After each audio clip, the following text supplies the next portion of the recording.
ባዳ ዘመድ ሳይል ሙስሊም ክርስቲያን ችግርተኛን እርዱ ብሏል ቁርአን።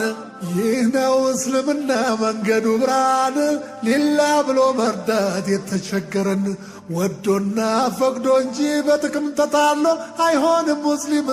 ለጥቅም የመጣ ጥቅሙ የቀረለት መሄዱ አይቀርም። በእንዲህ ያለ ነገር እስላም አያዝም፣ እስላም ልብን እንጂ አይሻም ጥቅም። ነቢዩ ሙሐመድ በተላኩ ዓመት በሳቸው ላይ ይውረድ የአላህ ረሕመት። የመናዊ ዘፋኝ ጡፈይል የሚሉት ታዋቂ ሰው ነበር፣ ወደ መካ ሄዶ ዑምራ ለመስራት። የመካ ሙሽሪኮች ድንገት ሲያገኙት ሙሐመድ የሚባል ካገኘ ድንገት ቁርአን እንዳትሰማ ተጠንቀቅ አሉት። ድግምት ነው ብለው ስላስፈራሩት ሁለቱንም ጆሮ በጥጣት ዘጉት። የፈሩት ደረሰ ጉዳጅ አይበት ቁርአን ሲቀሩ ከሩቅ ሰማሁት። አልሆነም ጉዳዩ